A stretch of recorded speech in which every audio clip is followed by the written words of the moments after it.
Hello and welcome into Talk of the Town. My name is Rich Reynolds, and yes, you might be able to see it in HD, but I did spill a little coffee on my jacket on my way, and I apologize for that. So at least everybody knows what we're working with, today as we bring in Julie Sheldon, who is the development manager for Center for Families. Don't mean to throw you off. No, that's all right. It's good to be honest. Yeah. So we're talking this month, at least in April. It's National Child Prevention or Child Abuse Prevention Month. Yes. I'll be able to get it out. So what can we be looking forward to then in April?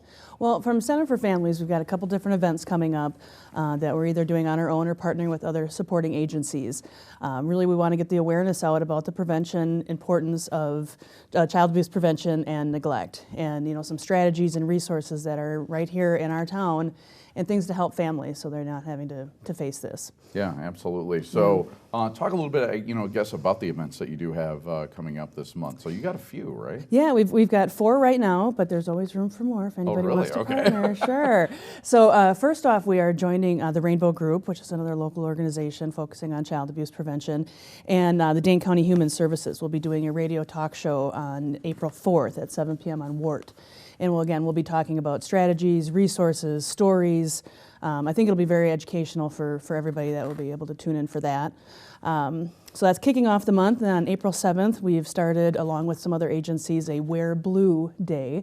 Again, blue is the color of child abuse prevention awareness. So we're encouraging individuals, offices, businesses, organizations to wear blue and send us their pictures, and we'll get it out on social media and just show the support in the community. So those are our first 2. Okay. So that's busy. I heard you also partner with Wisconsin Distributors on an event. So talk about that. Yeah, we're really lucky. They do something called, it's called the Barstool Open. I believe this is the 7th year.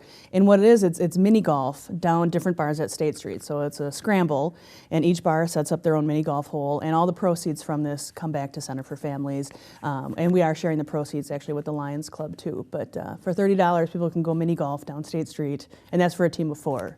Okay. So that will always be a fun day. And then, actually sounds like that can generate some excitement. It grows every year. It is so much fun. People come in costumes, and it gets really silly, and it gets fun to be part of that. Nice. Okay. Yeah. You have your annual event, Paint the Town Blue. Paint the Town Blue. Yeah. So this is again our annual event. We used to do it in August, but we figured it makes a little more sense to move it into April. Again, with being National Prevention Child Abuse Awareness Month. Paint the Town Blue will be at the Children's Museum this year, so I think it'll be really fun. It's adults only, so the adults get to play and explore, and we'll have some activities where they can learn about the importance of play and what it means to, why sensory play is also very important. So we'll have auctions and food and drink, and we're really looking forward to that. Yeah, that's such a sensory overload place. I know it is for kids, and sometimes it can be for adults too, because there's so many kids around. But no children this time. Yeah. So the adults get to be the big kids, really. Yeah, and hopefully the weather's good. They got like a nice outside place. Yeah, that would be great. So I mean, it seems like a lot of fun events, but still centered around a very serious topic. And Absolutely. So you bring up abuse, but also neglect. And when you talk about neglect, exactly what are you talking about? Well, children that are left alone, not just like the parents leaving the house, but even just left in their crib for long periods of time. Children really do need stimulation, and neglect is a form of child abuse. And I don't think a lot of people always think of it that way. So while it's always been the National Child Abuse Prevention Month, now it's sneaking in there abuse and neglect, to let them know that neglect is a piece of that. And it all comes back to their brain activity and how they grow. And so we're just trying to get all that out there, and then let people know that there really are resources right here and in their back pocket to help them. Whether it's just parental support. We have a respite center, for example, to give parents a break, give the children a break from their crisis situations. There are things, and we want to get that out there. Absolutely. So now, if parents would like to get involved, or people would like to get involved with the events and all of that you have going on, how do they do a little bit? Well, of course, there's our website, which is centerforfamilies.org, but also our Facebook page. We do a lot of activity on there. We keep all of our events on there, and they can always call me too. Julie Sheldon. I'm I sure think my your name and everything. Yeah, it's right down here in the bottom third. Or am I doing? Am I doing it right? I think I'm hitting it somewhere. Close, yeah. Nice. The whole Price is Right thing. Right. I love it. The Vanna White even. Good job, Julie. Julie, thank you for coming on. Well, thanks for having me. This is great. Yeah, pleasure having you on. And we'll be back with more Talk of the Town. That's coming up next right here on CW 57. And welcome back, and a fascinating topic to cover here. We have Greg Guion, who is here from Medical Art Prosthetics, and the last time he was here, I was off to the side while he was talking to Janet and watching all of the wonderful eye transformations that he did. Now, Greg is an anaplastologist, and I said that because I can't say the other word, which is a prosthetist. Is that? No, perfect. Oh, really? I got it? I got them got both. 'em both. So I like anaplastologist maybe 100%. better. So we were looking at eyes last time. Now we're looking at ears, right? So, Right. all right, Right. so ear prosthesis. What's an ear prosthesis? Well, an ear prosthesis is basically an artificial ear. Okay, so it's made out of silicone, typically silicone rubber, just like this. You can handle that too if you've never seen one before.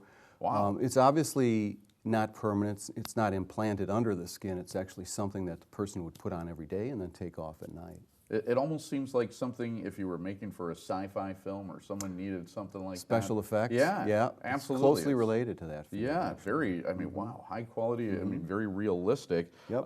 Now, why would someone need that? Why would someone need an ear prosthesis? Well, obviously people either lose their ear in an auto accident, or very commonly people have a skin cancer, basal cell or squamous cell carcinoma you might have heard of, Yeah. or melanoma from the sun, whatever. And so they have to have their ear removed, or part of their ear removed. That's one big reason. The other class of people that need a prosthesis are children that are born without an ear. Oh, boy. You know, so there's like 1 in 5,000 or 1 in 6,000 children are born without an ear, or a small ear. They're born with a tiny bit of tissue, and they call that microtia. Okay. So that's another reason. And then there are the people that our children have been born without an ear, and they try to have it surgically reconstructed, but the reconstruction doesn't turn out so good. It either fails or it just is not ideal, and the people want to, you know, improve the look of their ear. So they have a prosthesis. You could be, I guess, Evander Holyfield too, and have fought Mike Tyson. That's true. Yeah, Yeah, that's true. Not to make light of it. It could but be a candidate, Yeah, yep. yeah. Lost part of his If ear. it was so, enough. Yeah. Right, exactly. So how do these prosthetic ears actually attach then to a patient? Well, I've got some examples here, and I'll quickly go through them. So here's an example of an implant retained ear. One of the more common methods is the patient would have implants installed in the bone. Let's see if we can get that on the camera. And then the prosthesis would be designed with these clips that snap it into place. That's one method. Another method that's also implant retained is a magnet retained prosthesis. So there's individual magnets placed, and then or rather implants placed, and then the prosthesis has magnets, very strong magnets, that attach the prosthesis with an O-ring. So that's really on there too. And then another method is for the children with microtia that have tissue there that maybe don't want to have it removed. We can design a slip-over prosthesis that actually slides and slips into place, and then it's held into place just by the fit, and maybe augmented with adhesive. Yeah, well, I got to touch it, see it up close. It looks really real. How do you get such a close match? Well, it's a matter of art, really, to a large degree. There's technologies that help design or mirror image the ear prostheses, but the whole process is not so high-tech. To really get those accurate color matches, that really boils down to the artistry of it. And I have some images please, here, and I'd I like think to see those. You know, the pictures really are worth 1,000 words, so let me see if I can get those positioned for you so you can see those. So this quickly goes through some case examples of people that are obviously missing the tissue, missing their ear. And then this is an example of an ear fully rendered prosthesis. And then that's what that's going to look like in place. It looks completely natural. Yeah, we do all sorts of things to the texturing and the reflectivity to try to get a really natural match. Here's an example of an implant retained, the individual abutments. Back of the prosthesis illustrates the magnetic attachments, and then here it is in place. And amazing. Yeah, we can get them really, really lifelike. And then even down to the idea of creating fine hair. Hair, yeah. Yeah, and that we don't do that in every case, but it can be done. Terrific. I like to show this to Yeah. illustrate. This is such an important class of cases where people have had an ear reconstruction, like you can see here on the top, but they're not happy with the way it turned out. Well, we'll have to cut you there. We are Oh, out of okay, time. we Yeah, ran I out. apologize. Yeah. I could talk about this stuff forever. Greg Gotcha. Dion joining us here. We'll have more on Talk of the Town coming up.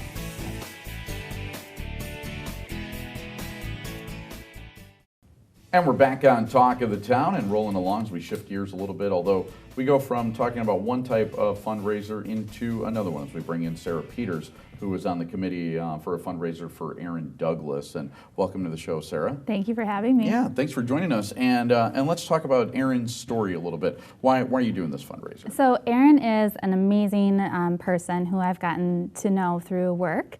She's a speech therapist, so she's dedicated her career to working with children with disabilities. Erin needs our help because she, at 30 weeks pregnant, she started to lose feeling in her legs. And then after that, learned that she had cancer.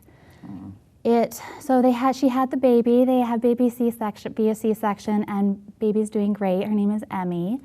And shortly thereafter, after surgery, which ended up being mostly unsuccessful to remove any of the tumors, was told that she has terminal spinal and brain cancer. Wow. So our dear friend has been in the hospital and fighting for her life alongside with her husband John and her two girls. Sophia is 5 and Emmy is now, her due date here was April 6th. Okay. So she's doing really, really well. So what we're doing is we're raising a benefit to support our family and our friends, to pay for medical bills, child care for the girls. We're also helping to have some funds to put towards college fund for the girls. Absolutely. And anybody who's been through it, or even if you just go to the doctor, realize, how expensive the medical bills can be, how fast, that all can rack up. It's like surprisingly so, It's isn't shocking. it? Yeah. And with your primary and your caregiver being in the hospital with you, Yeah. and that's the right place to be. So, and not away at work. That Right. it's a huge responsibility. Yeah. And they're an amazing family. They haven't left each other's side. And So as far as the event goes then, and as far as raising the event, and I love when people are able to come together and do this kind of stuff, what do you have in store for people actually at the event? so the night of the event, we have Ryan Maurer. He's a Madison musician. He's going to be playing music for us. Okay. The main fundraising events are going to be a silent auction. So our community has been so generous in donating their goods or services. So we'll be putting those on a silent auction. There'll be a donation at the door, $15. And then it'll just be just enjoying the night. There'll be some light hors d'oeuvres, but enjoying music. Yeah, absolutely. And talk a little bit, I guess, about the time, the place. Where's this all going down? Fantastic. So 6:30 is when it's going to start on April 8th. Okay. It's going to be at the Brink Lounge on the east side of Madison. They do some great stuff, by the way, as far as fundraisers and stuff like that. Yeah. Don't they? And Yeah. they've been lovely to work with. Yeah. Yeah. So good. Okay, so at the Brink, we just had the charity jamboree people in, and they had an event there. Yeah, so very good. So say you can't attend, say you got something else planned for the weekend or something like that. How else can people get involved and donate? Erin has a PayPal account Okay. set up. So other donations through that. It's paypal.me/donations for Erin. And it's the number 4. Okay. So you mentioned a silent auction, and people were, very generous in giving and all of that. What are some of the highlights? Some of the nice items that people donated? We have Packers tickets. Always good. I know. Might as well lead off with that, right? We have Packers tickets. We have a cabin that a family generously donated time for their northern cabin. Wow, nice. We have a Kindle. We have wine tasting to Square Wines, a private tasting for 10 people. And then some lovely homemade goods as well, like knitted items and blankets and those sorts of things. So a nice variety. Yeah, and very much so. And so, again, and talking about Erin and being able to come together, what else, as far as the funds are going for again, and helping her family out, you had mentioned that, what else are you specifically trying to gain the money for? So we're hoping the money will go for childcare for the girls. and then for medical bills. Medical For that bills. too, yeah, and taking care of that. So all important. Please check it out. Again, Sarah told you about it, but there's also more information. We call it the lower third. So make sure that you're looking at that. So and get involved. However you can. Check out the Facebook page as well. Sarah, thank you for joining us. Thank you. Yeah, and hopefully you can get involved as well. And that's what we do here on Talk of the Town, is try to get you involved in events like that. We got a lot more coming up. Stick around. You're watching Talk of the Town right here on CW 57. And we're back on Talk of the Town, and the smile on my face, I guarantee you, is not because I've already started drinking, okay? But we're going to get to that in a little bit as we Yes, bring, we are. we bring in Rob Lewis from Lewis Station Winery out in Lake Mill. Yes, thank you so much for joining us. My pleasure. First, let's talk about this. We were talking about it a little bit off camera, and I Yes. just wanted to get some clarification. The difference between I guess an out in the country winery Right. and what you are, Wisconsin Urban Winery. What is That's it? right. What's an urban winery? You got it. So, as you described, most people think when they think winery that you're driving out into the country and you're looking at this beautiful vineyard and so forth, and that's certainly a great setting for a beautiful winery. Now, we're an urban winery, so we're right downtown Lake Mills. So we're actually in an old vintage gas station that we remodeled and became a kind of a micro winery.